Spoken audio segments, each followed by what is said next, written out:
Assalamualaikum warahmatullahi wabarakatuh. Sesaat lagi Anda akan menyaksikan Al-Furqon Berbuka yang dipersembahkan oleh Al-Furqon Jember.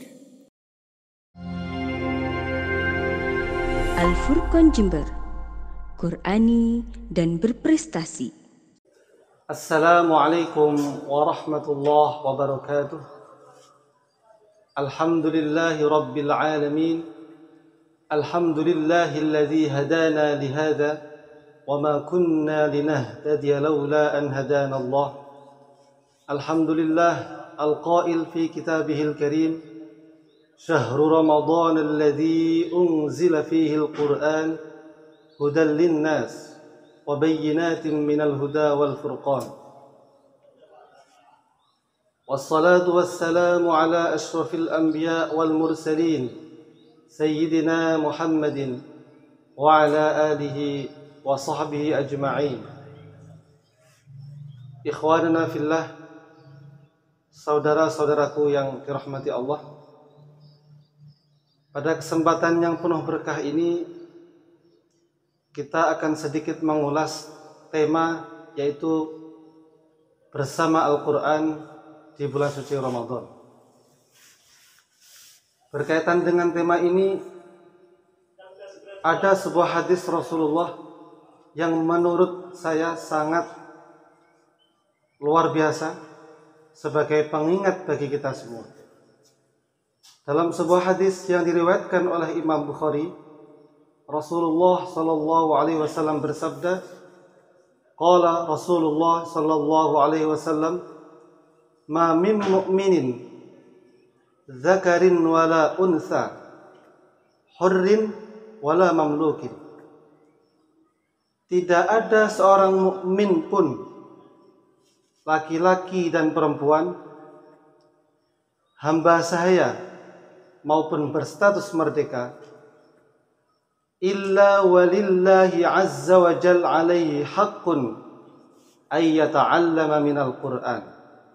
Kecuali setiap mukmin itu Allah Subhanahu wa ta'ala mewajibkan atasnya untuk melakukan dua hal. Yang pertama adalah agar dia belajar dan mengajarkan Al-Quran. Dan yang kedua, wa yatafaqqahu fi dinihi, dan agar dia memperdalam ilmu agamanya. Rawahul Bukhari. Ikhwanana fillah, saudara-saudaraku seiman yang senantiasa dilimpahi berkah oleh Allah Subhanahu wa taala. Hadis ini sangat tepat jika kita kaji berkaitan dengan bersama Al-Quran di bulan Ramadan. Dari hadis ini kita bisa mengambil sebuah kesimpulan bahwasanya belajar dan mengajarkan Al-Quran itu adalah kewajiban setiap mukmin, apapun statusnya dan apapun profesinya. Apapun profesi seorang muslim dan seorang mukmin, maka dia memiliki kewajiban untuk belajar Al-Quran dan mengajarkannya. Berkaitan dengan bagaimana kita memposisikan Al-Quran, bagaimana Al-Quran kita baca dan kita pelajari di bulan suci Ramadan, maka dalam hadis lain banyak sekali contoh yang telah diberikan oleh Rasulullah SAW.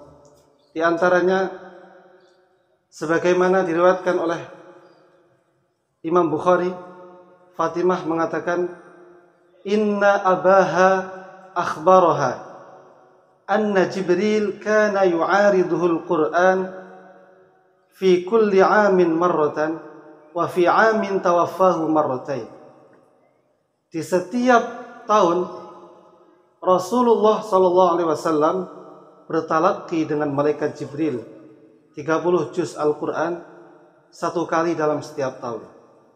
Dan di tahun terakhir di mana Rasulullah wafat, beliau melakukan tadarus dan talaqi bersama malaikat Jibril 2 kali. Dan itu dalam riwayat Ibnu Abbas dikatakan itu dilakukan di satu malam di bulan suci Ramadan. Dan bahkan salah seorang sahabat Rasulullah yang sangat terkenal yaitu Hudzaifah, beliau mengatakan, menafsirkan atau menjelaskan hadis tersebut, faqara al-Baqarah thumma Ali Imran thumma Nisa fi raka'ah. Jadi suatu ketika Rasulullah di bulan suci Ramadan, beliau memperpanjang bacaan tilawahnya dalam salat malam, sehingga pernah ketika sahabat Hudzaifah radhiyallahu an bermakmum kepada beliau dan beliau membaca setelah surah Al-Fatihah, Al-Baqarah, Ali Imran dan lanjut ke An-Nisa. Dan itu merupakan sebuah gambaran betapa Rasulullah SAW sangat memiliki perhatian penuh agar banyak membaca Al-Quran di bulan suci Ramadan.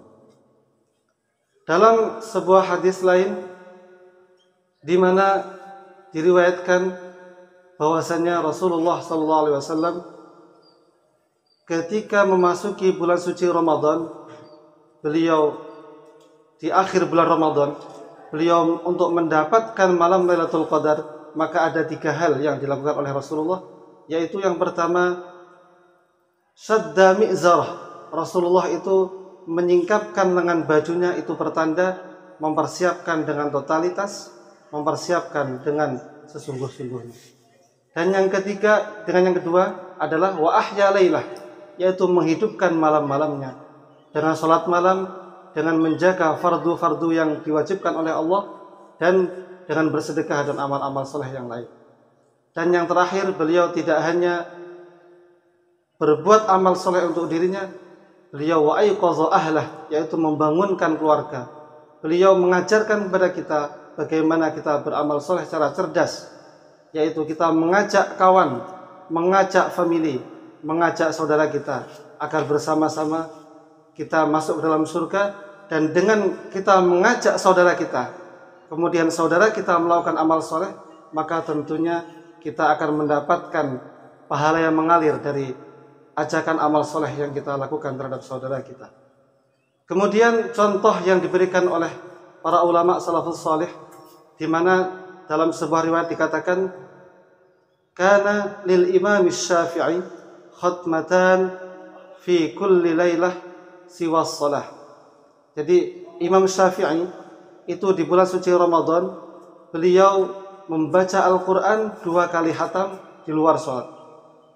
Dan beliau ditambah 1 kali khatam dalam sholat, kurang lebih beliau bisa menghatamkan 3 kali dalam 1 hari. Itu merupakan banyak contoh yang memotivasi kita agar kita senantiasa meningkatkan tilawah kita, meningkatkan tadarus kita di bulan suci Ramadan. Hadirin saudara-saudaraku seiman yang senantiasa dirahmati Allah Subhanahu wa taala. Di akhir pembahasan ini, saya mengajak kepada seluruh saudara-saudaraku sekalian, marilah kita meningkatkan tadarus kita. Tidak hanya tadarus, tetapi kita tadarus yang disertai dengan tadabbur, yang disertai dengan mengkaji makna-makna Al-Quran. Karena Rasulullah SAW telah mengajarkan hal itu, di mana dalam Al-Quran 2 kali Allah mengajak kita untuk tadabbur Al-Quran. Yang pertama adalah afala tadabbaruna al-Quran walau kana min 'indi ghairillah lawajadu fihi ikhtilafan katsira. Yang maknanya kurang lebih adalah, jika kita tadabbur Al-Quran, maka akan meningkatkan keimanan kita dan kita akan banyak mendapatkan rahasia-rahasia dari hidayah Allah yang terkandung di dalam setiap ayat Al-Quran. Dan ajakan kedua terdapat dalam surah Muhammad, afala yatadabbaruna al-Quran am ala qulubin aqfaluha. Jika kita tidak atau enggan bertadabbur Al-Quran, maka yang terjadi sebagai konsekuensinya adalah hati kita menjadi terkunci dan susah untuk mendapatkan hidayah dari Allah. Hadirin rahimakumullah, saudara-saudaraku seiman, tidak ada satu hari yang kita lalui di mana hari tersebut tadarus kita bertambah atau berkurang, kecuali di hari tersebut hidayah kita yang kita dapatkan dari Allah juga bertambah dan berkurang. Maka dari itu, mari kita berdoa semoga Allah mentakdirkan kita, memberikan kepada kita kekuatan agar kita mampu istiqomah membaca Al-Quran dan mengkaji Al-Quran dari akhir Ramadan hingga dari awal Ramadan hingga akhir, dan itu bisa kita lanjutkan hingga sepanjang hayat kita sampai kita menghadap kepada Allah sebagaimana firman Allah, wa'bud rabbaka hatta ya'tiyakal yaqin. Hadanallahu wa iyyakum, thumma assalamu alaikum warahmatullahi wabarakatuh.